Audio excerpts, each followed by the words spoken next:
मित्रों नमस्कार, मैं आपकी गायत्री देवी। मैं आज एक नया थीम लेकर के आई हूँ, मेरी YouTube सफ़र। मैं इसमें यह बताऊंगी आपको कि मैंने YouTube पर कैसे कदम रखी और क्यों रखी, इसकी बहुत ही बारीकी बताऊंगी। मैं जब लगभग 30 साल की थी, मैं पहले अपना परिचय दे दूं। मैं गायत्री देवी हूँ, मेरी उम्र 50 साल है और मैं थोड़ी बहुत लिख लेती हूँ। मैं एक आम औरत हूँ, जैसे आप देखते हैं अपने गली में, मोहल्ले में, बाजार में, रोड पे, वैसी ही एक मामूली सी औरत हूँ। और मैं थोड़ा बहुत लिखना जानती थी या प्रकृति ने दिए थे, ये तो भगवान ही जाने, पर हाँ थोड़ा बहुत लिख लेती थी। तो मैं उस टाइम किराए के मकान में रहती थी। मैं कुछ लिख रही थी पेपर पर बैठ के। एक छोटा सा बच्चा आया और उसने कहा, क्या कर रहे हो आंटी? मैं बोली कि बेटा मैं लिख रही हूँ। तो क्या लिख रहे हो? मैं बोली मैं कविता लिख रही हूँ। तो उसने कहा कि आप सिर्फ लिखते हो? मैं बोली हाँ। तो YouTube पे क्यों नहीं डालते? मैं तब सच बताऊं दोस्त, YouTube के बारे में कुछ भी नहीं जानती थी। ABCD की YouTube होता क्या है और ये स्मार्टफोन क्या होता है, मुझे कुछ नहीं मालूम था। हाँ ये बात है कि मैं 94 में ग्रेजुएशन की थी, पोस्ट ग्रेजुएट हूँ मैं। तो उस बच्चे ने कहा कि आप तो बहुत अच्छा लिखती हैं, इसको आप YouTube पे डालो। मैं कही बेटा मुझे क्या मालूम YouTube क्या होता है।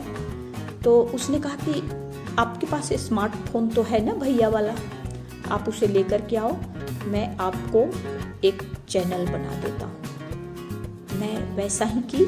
मैं अपना एक बेटा, मेरा 2 फोन था मेरे बेटे के पास, तो एक दे रखा था मुझे कि तुम बात करना इससे।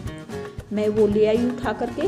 उस बच्चे ने मुझे वो फोन पर एक YouTube चैनल बना दिया गायत्री देवी के नाम से, जिस पर से मैं आपसे अभी बातें कर रही हूँ। और मैं एक पेपर पर कविता लिखी।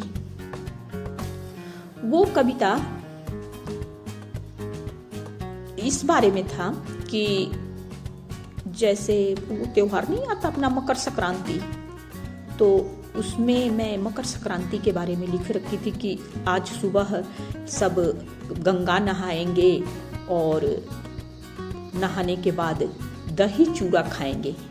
दरअसल हम लोग बिहार और यूपी के बॉर्डर के हैं, तो हमारे यहाँ मकर संक्रांति पर दही चूड़ा खाया जाता है।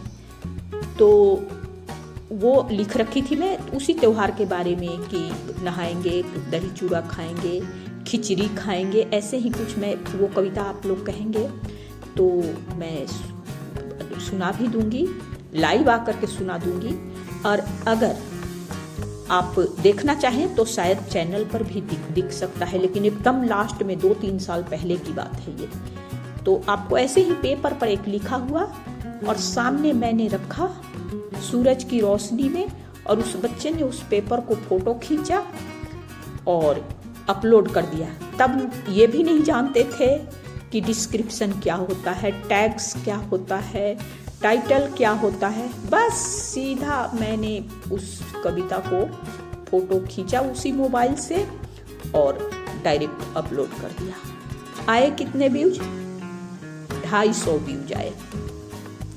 जब 250 व्यूज आए तो मेरा मन में ये जगा विश्वास कि अरे मन, तुम्हारे लिखे पर 250 व्यूज आए, यानी 250 लोगों ने रुक करके देखा, यानी जरूर कुछ इसमें बात है। तो सच बताऊं, मैं पहले नहीं जानती थी कि जो मैं लिखती हूँ वो अर्थपूर्ण है, उसमें कोई अर्थ भी है। बस मैं बेअर्थ समझ करके लिखती रहती थी टाइम पास के लिए। फिर क्या हुआ कि 250 व्यूज आए तो मैं मोटिवेट हुई कि मैं जो लिखती हूँ शायद इसमें कुछ है। फिर उसके बाद मैंने लिखे, एक उस टाइम यूपी की वो हो रहा था, क्या कहते हैं, इलेक्शन, तो सब आई कार्ड ले लेकर के जा रहे थे। तो मैं ऊपर छत से देख रही थी, तो मेरे मन में ऐसा आया कि मैं इनसे कहूँ। अब वीडियो 5 मिनट की हो गई है, तो मैं अब इस बात की विराम देती हूँ।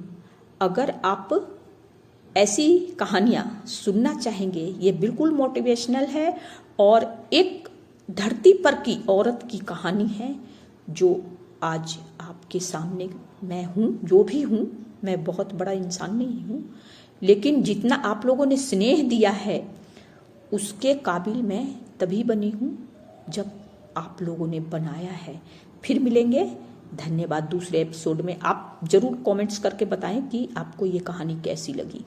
मेरी समझ से बहुत सारे भाई बहन को हमारे तरह जो होंगे उनको इससे प्रेरणा मिलेगी और वह जीवन में कुछ करने के सोचेंगे, मोटिवेट होंगे। यही हमारी प्रायोरिटी है। धन्यवाद।